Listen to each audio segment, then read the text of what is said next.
하나님이 우리를 부르신 것은 우리에게 특별한 일을 행하셔서 우리를 통해서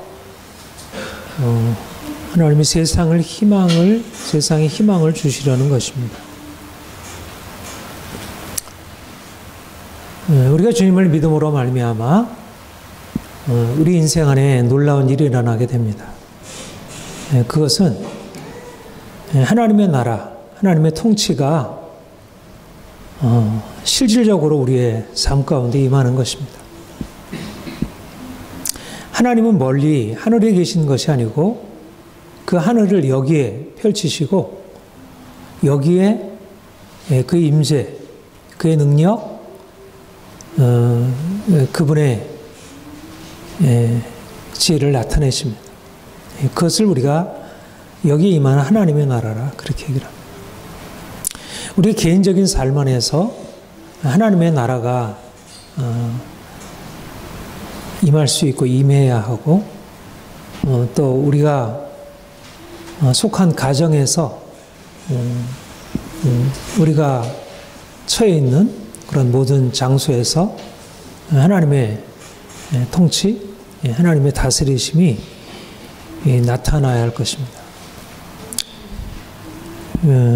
하나님의 나라가 임하면 놀라운 변화, 이제 우리가 이제까지 경험하지 못했던 새로운 실제, 새로운 삶이 나타나게 돼요. 그리스도 안에 있으면 누구든지 그리스도 안에 있으면 새로운 피조물이라. 이전 것은 지나갔으니 보라 새 것이 되었도다. 이전 것은 지나가고 새 것이 도래하는 것입니다. 우리가 이전에 경험했던 그런 부정적인 경험, 삶의 실패, 고통, 좌절, 절망, 두려움, 또 우리 안에 온갖 죄악들, 이런 것들이 다 사라지고 이제 하나님, 그 거룩하신 하나님이 우리 삶 가운데 나타나셔서 그분의 일을 행하심으로 우리가 이제 그 죽음에서 절망에서 벗어나고 우리 안에 이전에 있었던 모든 어두움들이 더 이상 힘을 발휘하지 못하는, 그래서 새로운 삶이 우리에게 나타나는 것입니다. 어떤가요? 여러분의 삶 안에서 이런 하나님의 통치, 하나님의 다스리심이 얼마나 분명하게 나타나고 경험되고 있습니까?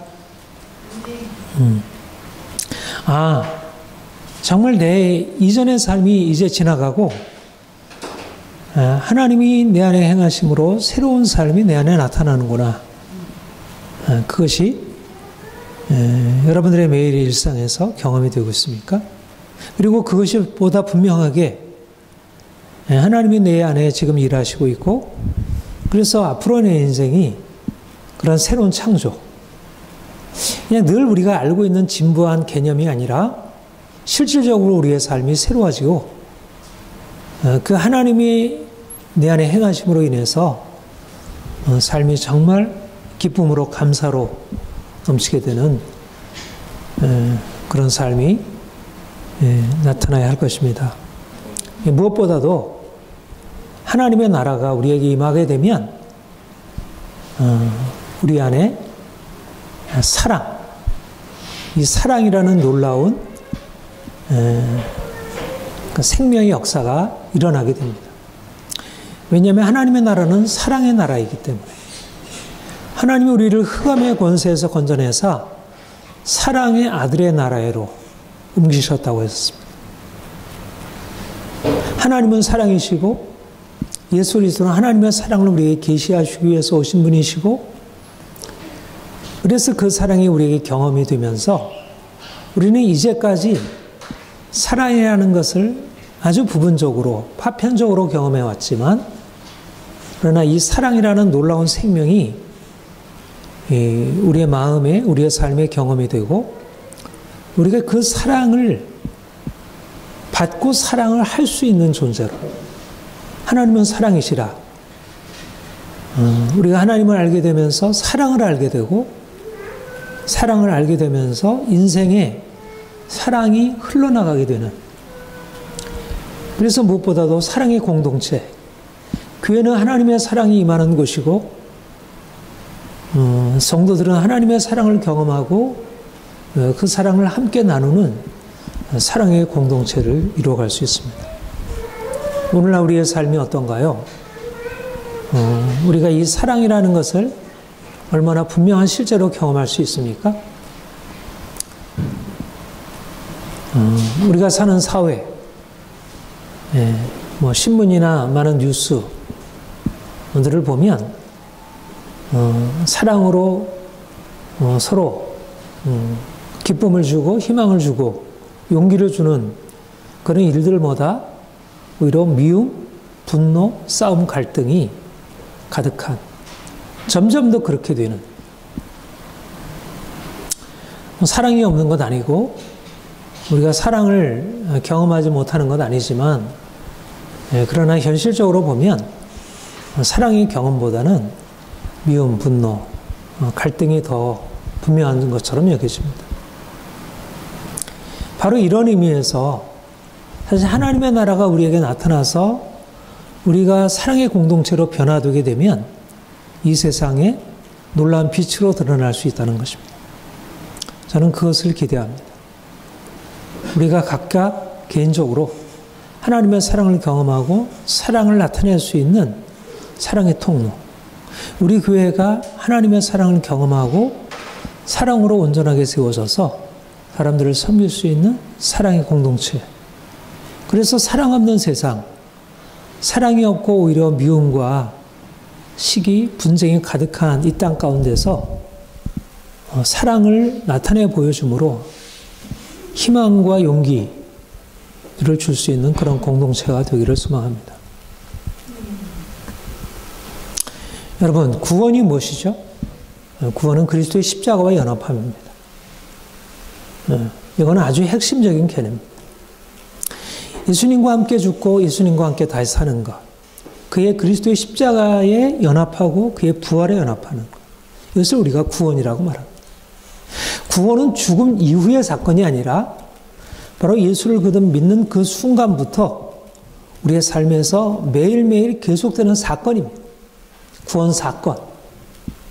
예수님의 십자가와 부활 사건이 우리의 삶에 나타나서 내가 죽고 주님이 내 안에 사시는, 이미 우리가 예수를 믿을 때 내가 그리스도와 함께 십자가에 못 박혀 나니 그런즉 이제는 내가 사는 것 아니요 내 안에 그리스도께서 사시는 것이라, 이렇게 우리가 믿음으로 그리스도와 함께 연합하는 것을 시작했다면 우리 계속 믿음으로 나아갈수록 내가 죽고 주님이 내 안에 사시는 것이라는 그 의미가 막연히 추상적인 어떤 개념이 아니라 구체적으로 실제하는 경험으로, 매일매일 사건의 경험으로, 마치 우리가 밥을 먹는 것, 옷을 입는 것, 음악을 듣는 것, 사람들과 만나는 것이 구체적인 사건이고 경험이 될 수 있듯이 우리가 주님을 믿고 주님을 따르는 것은 바로 이러한 십자가와 부활이 우리의 삶에 매일매일 일어나는 것입니다. 우리가 전에는 미움 가운데 살아왔던 그런 존재였는데 이제는 그 미움으로 가득 찬 내 인생이 이제 죽고 사랑의 주님이 내 인생 안에서 그분의 생명을 나타내시는 것. 그러니까 만약 내가 이전의 나로 산다면 내가 사랑할 수 없지만 이전에 내가 죽고 사랑의 주님이 내 인생 안에 들어오셔서 이제는 사랑의 존재로 바뀌어지는 것입니다. 이것이 바로 우리 인생 안에 하나님이 이미 행하신 일이고 지금도 행하시는 일이고, 이런 관점에서 우리가 우리 인생을 바라보는 것입니다. 우리가 내가 죽었느냐 살았느냐, 결국 우리 인생의 성공과 실패는 내가 죽고 주님이 내 안에 사시면 성공이고, 여전히 내가 살아있고 내가 살아있음으로 주님이 내 안에서 살지 않으신다면 그것은 실패인 것입니다. 그러니까 세상 사람들이 성공과 실패를 말하는 것과 우리 그리스도인들이 성공과 실패를 말하는 것은 다릅니다. 세상 사람들의 경우에는 공부를 잘하고 좋은 대학에 들어가고 좋은 직장 취직하고 좋은 혼처 만나서 결혼하고 이것을 성공이라 말할지 모르지만 우리 그리스도인들에게 성공이란 오히려 이전의 인생, 우리가 살아왔던 인생이 이제 죽음으로 넘겨지고 그리고 이제 그리스도 안에서 새로운 인생이 시작이 되는 것. 우리가 살피고 있는 이제 고린도 교회 어떠한가요? 이들이 살았나요? 죽었나요? 그들에게 바울파, 아볼로파, 게바파, 그리스도파 하면서 나눠서 서로 싸웠습니다. 이건 뭘 말할까요? 왜 이들은 이렇게 싸울까요? 하나님의 나라는 의와 평강과 희락이라고 했습니다. 의와 평화, 희락이라. 하나님의 나라가 임하면 사랑하러 서로 섬기고 서로 세우고. 근데 고린도 교회에 하나님의 나라가 임하고 고린도 교회에 그리스도께서 살아계시다면 이렇게 서로 분쟁하고 싸울 이유가 없겠죠. 결국 하나님의 나라가 제대로 임하지 않은 것이고 그 말은 다시 말하면 예수 그리스도의 통치, 그리스도의 사심 그것이 나타나지 않고 여전히 이전에 그들이 가지고 있었던 육의 모습 내버려 있다는 것을 보여주는 증거라 하지 않을 수 없습니다. 우리가 그 당시 상황을 다 추적할 수 없지만 이렇게 하지 않았을까요? 바울파가 생각할 때 어떻게 생각했을까? 아볼로파에 대해서. 자기들은 옳고 자기들은 무언가 이렇게 제대로 하고 있는데 아볼로파는 뭔가 틀린 거예요. 아볼로파는 뭔가 제대로 옳지 않고 문제가 있어 보이는 것입니다. 또 아볼로파에서는 어떻게 했어요? 바울파에 속한 사람들이 문제가 많은 거예요.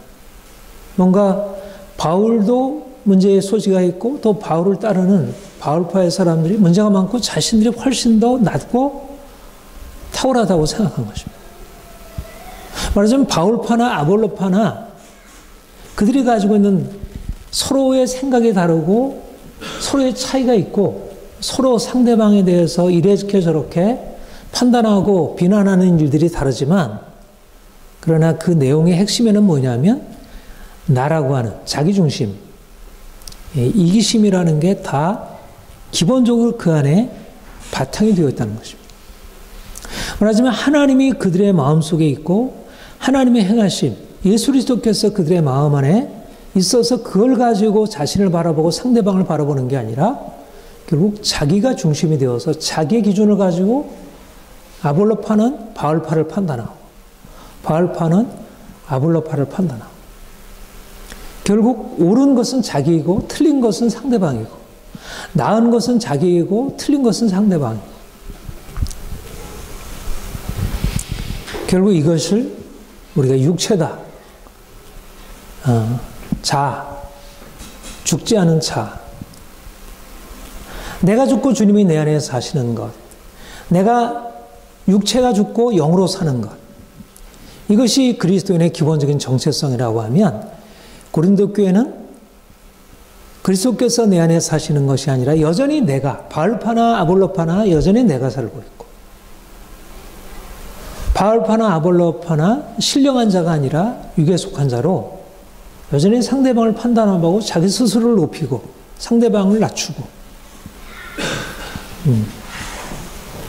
이게 바로 육체의 모습이고 죽지 않은 자의 모습이라는 것입니다. 육체로 살아가는 사람, 자아로 살아가는 사람의 특징은 자기가 대단해 보이고 자기가 늘 옳고 상대방은 늘 문제가 많고 상대방은 뭔가를 바꿔야 될 것 같고 그래서 내가 가지고 있는 기준을 가지고 너 틀렸잖아. 이건 문제가 있잖아. 너 이거 바꿔야지. 그렇게 남편을 바라보고 그렇게 아이들을 바라보고 그렇게 옆에 있는 친구들을 바라보고 이웃들을 바라보고 육체 자아의 특징은 나의 옳음을 가지고 상대방을 규정하고 판단하고 그래서 상대방을 어떻게든지 그렇게 바꿔주려고 해요. 상당히 좋은 의도를 가지고 너 이거 문제가 있잖아. 이걸 바꿔야지. 근데 상대방이 그걸 안 받아들여요. 그러면 어떻게 되나요? 화가 나는 거예요. 내가 옳은 걸 가지고 상대방의 말을 해줬으면 그걸 들어야 되는데 상대방이 안 들어. 아마도 아볼로파가 바알파에 대해서 생각했던 게 그런 것일 것이에요. 너희들 이게 문제가 있잖아. 그럼 바꿔야지. 근데 안 바꾸는 거야. 바알파도 마찬가지로. 말하자면 자신이 옳은 걸 가지고 상대방을 바라보니까 듣는 입장에서 보면 굉장히 억울하고 또 말하는 입장에서 보면 너무나 당연한 것을 상대방이 받아들이지 않기 때문에 거기에 대해서 화가 나고. 그러니까 서로 다툴 수밖에 없는 것입니다. 이게 바로 오늘날 사람들이 살아가는 방식입니다. 너무나 억울한 거예요. 항상 자기는. 자신은 옳은데 상대방은 분명히 틀린데 상대방이 자기 틀린 것을 인정하지 않고 내가 옳은 것을 상대방이 인정하지 않고 둘 다 똑같이. 예. 예, 여러분 저도 결혼하고 부부싸움을 많이 했습니다. 굉장히 옳은 것 때문에 싸우죠. 당신 이거 틀렸잖아. 왜 당신 그렇게 얘기를 하고 왜 그런 감정을 품고 있고 왜 그런 식으로 행동하고 나한테 왜 그러고 아이들한테 왜 그러고 왜 교회에 대해서 이렇게 생각하고 이렇게 문제가 있고 그래서 상대방에게 얘기를 하면 상대방 말을 안 들으니까 어떻게든지 그걸 설득해서 상대방을 바꾸려고. 또 아내도 나에게 당신 이게 문제가 있잖아. 이거 왜 안 바꿔? 그러면 난 또 거기에 대해서 항의하고 얼마나 많이 싸우게 되는지. 물론 뭐 부부 싸움을 통해서 서로를 알게 되는 것도 있고 그래서 이제 점차적으로 상대방이 이렇게 생각하는구나 뭐 이해를 하게 되기도 하지만 그러나 그 싸움의 과정 안에는 굉장히 강한 자기중심성, 이기심이 드러나는 것을 보게 됩니다. 그래도 감사한 것은 지금은 많이 안 싸우고 조금 이렇게 의견 대립이 있고 그대로 또 쉽게 하나됨으로 나아가고 감사한 일이라 여겨집니다. 아무튼 사실 부부싸움이 가장 가까이기 때문에 너무 잘 아는 것 같은데 잘 모르겠는 거예요. 왜 내가 이렇게 옳은 것을 왜 상대방은 인정하지 않을까? 상대방이 틀린 것을 왜 자기가 인정하지 않을까? 그렇게 하면서 서로에 대해서 늘 불만, 그런 원망, 그런 것이 있게 됩니다. 예, 그래도 어느 정도 이걸 대화하고 풀어갈 수 있는 부부싸움이라면 사실은 그래도 그나마 좋은 부부죠. 근데 이제 소통이 안 되는 거예요. 포기해버리고 너는 너고 나는 나. 우리는 대화하면 서로 싸우니까 얘기를 하지 말자. 아예 얘기를 하지 않는 그냥 대충 그냥 무디게 살아갈 수밖에 없는 그게 우리의 대부분의 개인적인 인간관계가 아닌가 싶어요. 사실 요즘에 그 정치적인 상황 제가 요즘에 뉴스를 좀 세밀하게 살펴보고 있어요. 보수 진보 진영에서 뭐 요즘도 뭐 이제 그 패스트트랙 사건으로 여당과 야당이 첨예하게 대립하고 있잖아요. 근데 여당에서 생각하면 야당이 너무한 거예요. 어떻게 그럴 수가 있나. 또 야당이 생각할 때는 당신들이 이렇게 무리하게 하니까 이거 이렇게밖에 할 수밖에 없지. 예? 당신들이 한 게 얼마나 문제가 있는데. 예. 그러니까 진보 진영에 속한 사람은 여당이 하는 일이 너무나 옳고 야당이 하는 일이 너무 분통 터지고 또 보수 진영에 속한 사람은 여당이 하는 일이 너무 화가 나고 이렇게 나라가 이랬다 그러는 게 큰일 나겠다 싶고 그러니까 여당 야당 뭐 진보 보수 나뉘어져 가지고 온통 나라가 서로에 대해서 뭐 정치 얘기는 하지 말라 그러죠. 우리 친구들도 만나면 정치 얘기했다가는 너무 싸움을 하게 되니까.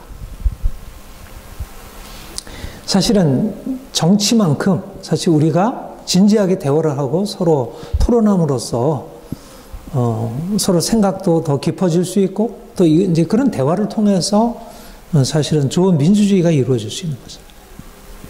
근데 우리 정치 상황에서 보는 것은 민주주의 경험이 아닌 거예요. 물론 이것도 민주주의죠. 서로 싸우는 것도 민주주의의 한 측면이라 여겨지지만, 그러나 긍정적으로 사실 소통하고 대화하는 것이 안 돼요. 그 말은 무슨 말이냐면, 영적으로 판단하면 자아가 충만하다는 것입니다. 우리가 그걸 당연하게 민주주의의 발전이라고 생각할 수도 있겠지만, 전에 문재인 대통령이 이제 그렇게 얘기를 했죠. 뭐 한쪽에서는 광화문, 서초동, 보수 진보가 나뉘어가지고 광장에서 막 이제 그런 시위하고 집회하는 것에 대해서 이게 하나의 민주주의의 모습이 아니냐, 긍정적이다. 물론 그러한 부분이 없지 않겠지만, 그러나 긍정적이라는 얘기는 상대방의 얘기를 들을 수 있고 거기에 대해서 뭔가 서로에 대해서 이렇게 경청하고 기울여 두면서 자기를 바꿀 수 있는 게 이제 긍정적인 민주주의지, 자기 얘기만 하고 상대방은 다 틀렸다고 하는데 그게 무슨 긍정적인 민주주의겠어요? 응?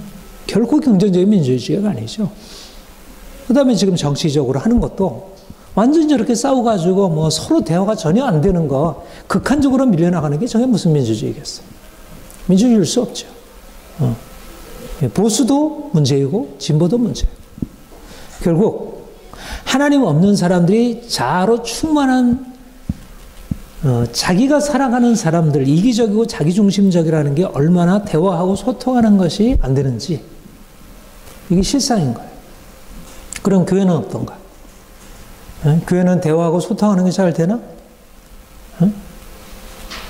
오히려 바깥에서는 싸우기라도 하지. 근데 이건 싸움조차도 잘 안 돼요. 뭐 드러냈다가는 더 마음만 상하게 되고 그냥 은혜로 그냥 덮자. 근데 사실 은혜로 덮은 게 아니고 대화를 못하는 것입니다. 자기를 표현할 수도 없고 상대방을 들을 수도 없고, 경청, 공감, 토론, 이게 이제 이루어지지 않죠. 뭐 얼마나 교회가 또 더 독선적이에요. 목회자들, 장로, 자기가 갖고 있는 신앙을 가지고 상대방을 규정하고, 너무 강한 율법성, 독선, 편견, 이런 것이 이제 가득 차 있는. 그러니까 정말 이렇게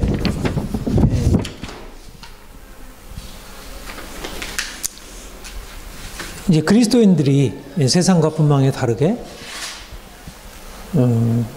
진짜 내가 죽고 주님이 내 안에 사심으로, 이전에는 내가 교만하고 내가 이기적으로 생각해서 상대방을 어떻게든지 바꾸려고 하고 그렇게 되지 않는 것에 대해서 분노하고 그렇게 살았다면, 이제 주님이 내 안에 들어오셔서 내가 문제라는 것을 보게 되고 그래서 상대방을 받아들이게 되고, 그런데 오늘날 교회 모습을 보면 전혀 그렇지 못하고, 또 믿는 가정들의 부모와 자녀 간의 관계, 부부 간의 관계에 크게 차이가 없는 것을 봅니다.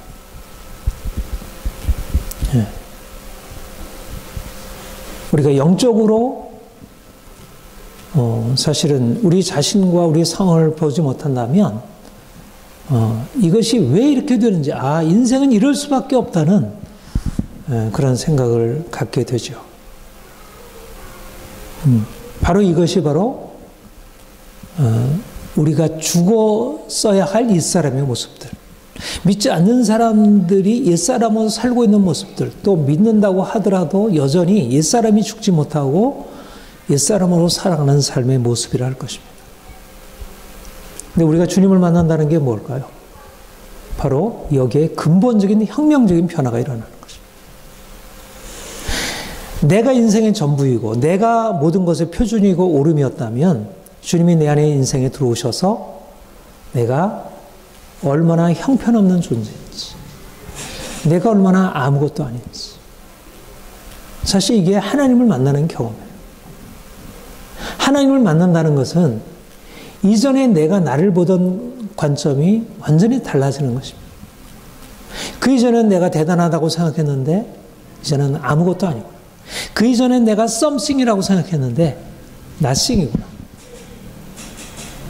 심는 이나 물주니는 아무것도 아니로되 오직 자라나게 하시는 하나님뿐이니라. 이게 바로 하나님이 우리 인생 안에 오셔서 하나님 자신을 우리에게 나타나실 때 우리 자신에 대해서 깨닫게 되는 사실입니다. 내가 심었다 하더라도 내가 대단한 거 아니고, 내가 물 주어서 자라났다고 하더라도 내가 대단한 게 아닌 거. 그 모든 것은 하나님께로부터 비롯된 것이고 하나님이 자라나게 하지 않는다면 아무런 의미가 없다는 것입니다. 고린도 교회 문제는 고린도 교회가 왜 바울파, 아볼로파하고 나눠지게 되었을까? 바로 아무것도 아니라는 사실을 깨닫지 못하고 바울파가 스스로를 높이고 아볼로파가 스스로를 높여서 상대방을 낮추고 싸우게 된 것입니다. 말하자면 우리가 서로 싸우게 되고 갈등하게 될 때 해야 될 일은 서로에 대해서 뭐 대화하고 내가 너를 이해하지 못했어. 내가 너를 이해해 줄게. 이런 식으로도 할 수 있겠지만 사실 한계가 있죠. 왜냐하면 자기중심성이라는 것을 벗어버릴 수가 없으니까. 그런데 하나님이 우리 인생 안에 오셔서 그분 자신을 나타내실 때 내 자신의 실상을 보게 되는 거예요. 바울이 다메섹 도상에서 하나님 만나게 될 때 자기가 아무것도 아니고 자기가 이제까지 붙들고 있었던 자아라는 게 하나의 배설물이고 아무것도 아니고 말하자면 하나님을 만난 증거는 우리의 깨어짐, 겸손함입니다. 하나님이 없기 때문에 내가 스스로를 대단하게 여기고 하나님이 없기 때문에 다른 사람이 형편없어 보이는 거예요. 그러니까 나는 우월한 존재고 사람들은 열등한 존재. 그런데 하나님 앞에 서면 사실은 다 거기서 거기고 도토리 키재기예요. 도덕적인 사람도 비도덕적인 사람도 사실상 근본적으로 비도덕적인 사람 안에도 하나님의 형상이 있고 도덕적인 사람도 여전히 전적 부패한 죄인이고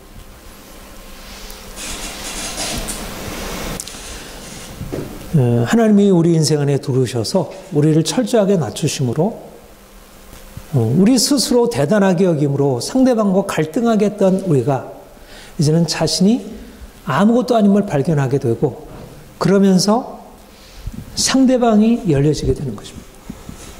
말하자면 내가 낮춰지게 되면 내가 스스로 교만하게 된 자리에서 사람들을 보던 시선에서 이제 내가 아무것도 아니라는 시선 속에서 사람들을 보게 되니까 사람들이 다르게 보기 시작하는 거예요. 형편없는 존재가 아니구나. 나는 그 이상으로 형편없는 존재구나.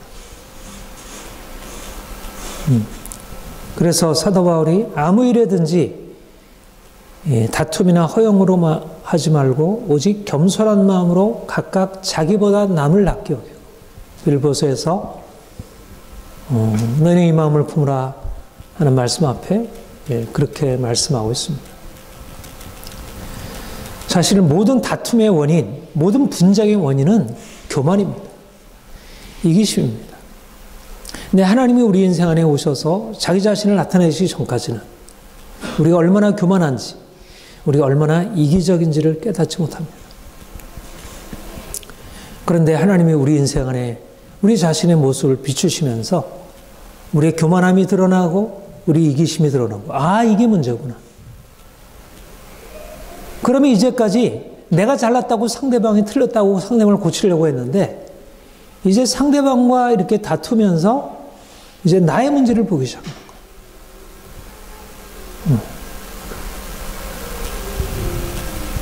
거예요.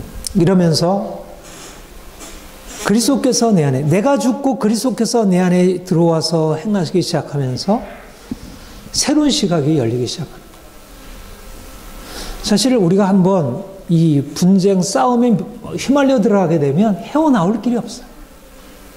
자기 시각이 그렇게 바뀌지 않거든요. 모든 사람들은 다 자기 옳음과 상대방의 틀림이라는 시각 속에서 늘 바라보고, 왜냐하면 내가 그거밖에 못 보니까, 내 시야는 그거밖에 안 보이기 때문에 상대방이 가지고 있는 문제, 상대방이 가지고 있는 장점 안 보이는 거예요. 늘 나의 스스로를 가지고 모르지. 나는 객관적으로 본다고 말하죠. 그러나 그 객관성이라는 것은 결국 나의 시각이지 객관적일 수가 없는 거예요.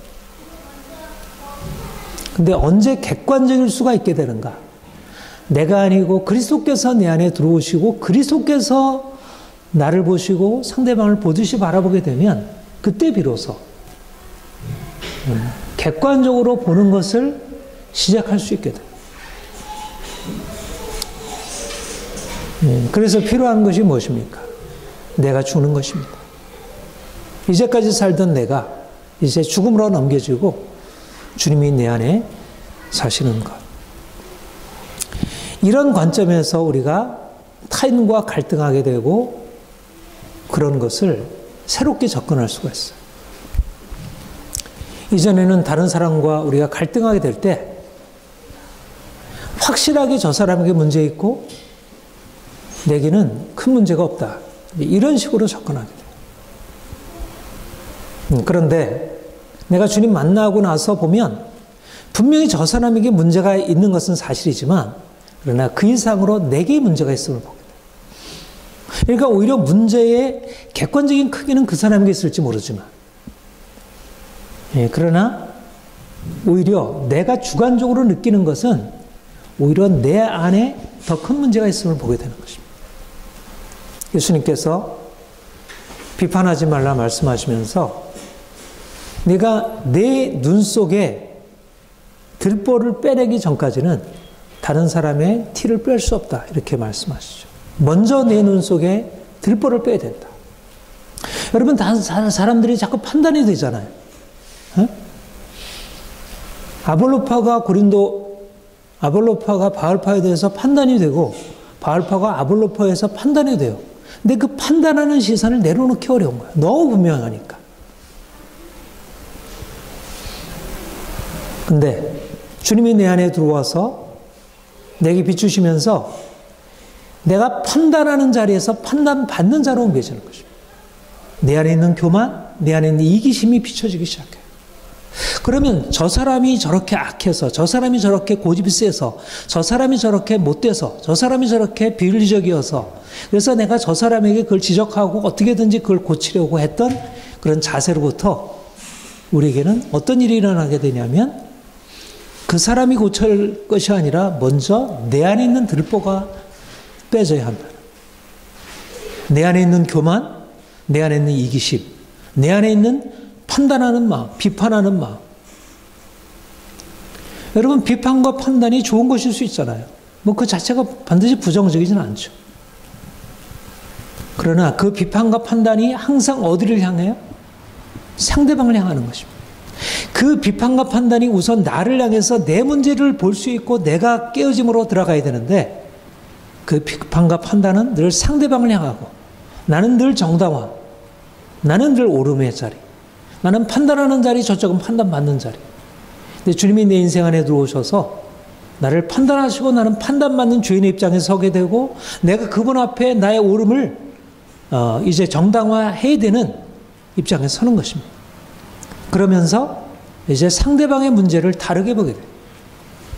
상대방의 문제 때문에 내가 괴롭고 상대방의 문제 때문에 내가 피해를 받고 이렇게 상처를 받고 그래서 어떻게든지 상대방으로 하여금 내가 받은 상처를 이해해서 그것을 고치려고 했다면 이제는 상대방이 나에게 상처를 준 게 아니라 나의 문제를 드러내므로 내가 오히려 이제까지 내가 교만과 이기심 가운데 살아왔는데 상대방이 나와 이렇게 다투게 되면서 내 안에 일어나는 문제, 내 안에 있는 분노, 내 안에 있는 원망, 내 안에 있는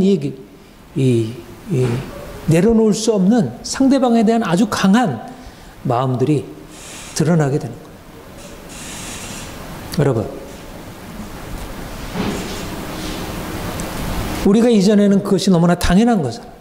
상대방이 나에게 부당하게 되어서 내가 화가 났고 그래서 상대방에 대해서 판단하는 게 뭐가 문제가 되겠어요? 나는 오름이고 나는 정의 편에서 상대방을 판단한 건데. 근데 오히려 상대방의 잘못에 대해서 비판하는 내게 문제가 있고 상대방이 나에 대해서 비판하고 판단하는 것 안에 상당한 정당성이 있고 또 정당성이 없다 하더라도 내가 거기에 대해서 반응하는 나의 모습 안에 나의 분노 안에 문제가 있다는 걸 보게 돼요. 그러니까 설사 그 사람이 문제가 있다 하더라도 그 사람이 반응하는 게 문제가 있다 하더라도 적어도 그 이상으로 나도 문제가 있다는 거. 나의 미움, 나의 분노, 도무지 상대방을 받아들이려고 하지 않는 굉장히 강한 이기심. 그러니까 하나님이 문제가 있는 상대방을 통해서 문제 있는 나를 다루시는 거죠. 어떻게 보면 남편이 더 악할 수 있고 어떻게 보면 옆에서 나를 괴롭히는 누군가, 성도가 나를 괴롭히고 있는 것이 너무 확실하다 할지라도 그러나 우리가 하나님 편에서 보게 되면 내가 하나님 앞에서 얼마나 이기적이고 교만하고 내가 얼마나 깨어지지 않고 불순종하는 존재라는 사실을 알게 되면 그러나 상대방의 문제 이상으로 상대방은 스스로 하나님을 알지 못해서 그런 잘못을 가지고 나를 괴롭힐지 모르지만 그 이상으로 내 안에 문제가 있음을 보게 되는 거예요.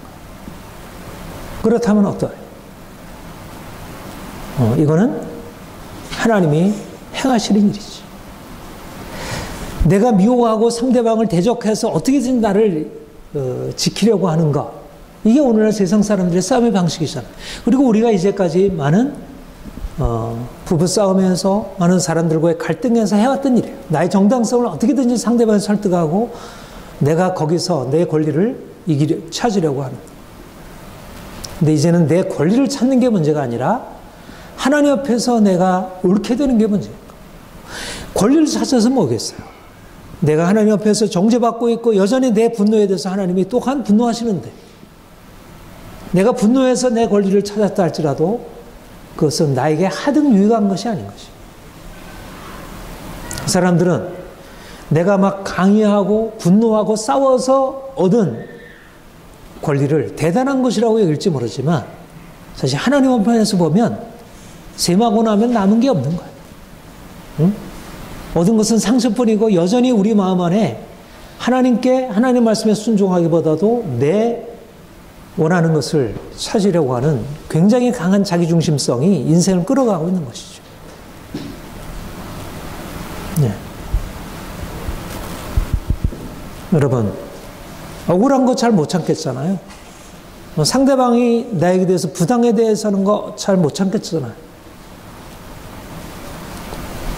그래서 우리가 반응하는 것에 대해서 너무나 당연하다고 생각하세요. 그런데 주님은 우리를 교만하다 하시고 이기적이라 하시고 여전히 우리 자신에게 묶여있다는 사실을 보이시는 것입니다.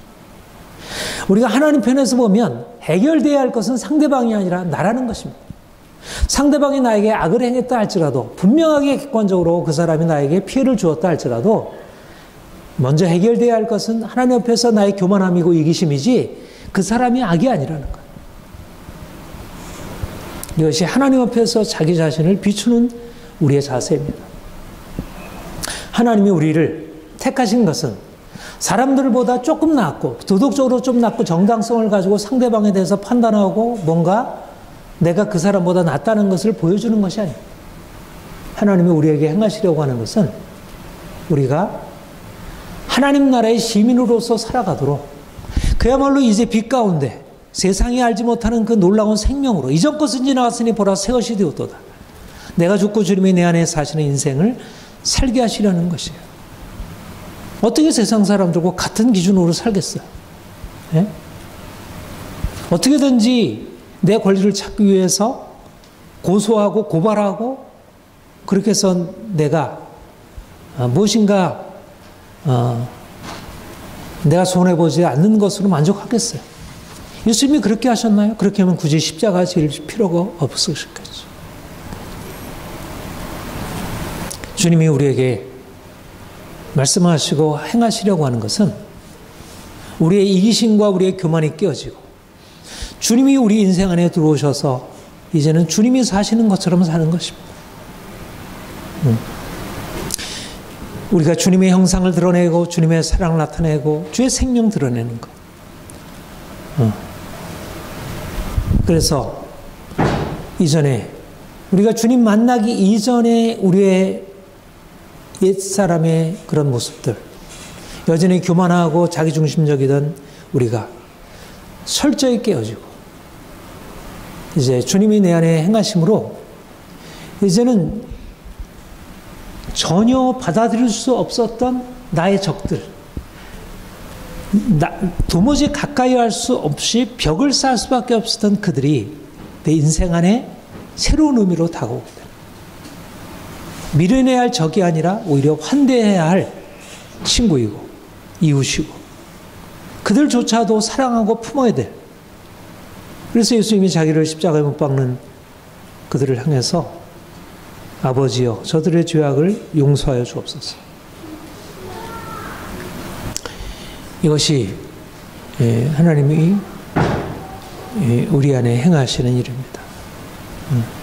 우리는 여전히 고린도 교회 같이 그렇게 자기중심적이고 이기적이고 교만해서 상대방을 자기의 관점에서 비판하고 판단하고 싸우고 분쟁하고 겉으로 드러내지 않아도 우리 마음 안에는 늘 그런 생각으로 가득 차 있는 것을 보게 됩니다. 주님이 우리에게 이제 찾아오셔서 새해를 행하시고 있습니다. 우리를 보다 더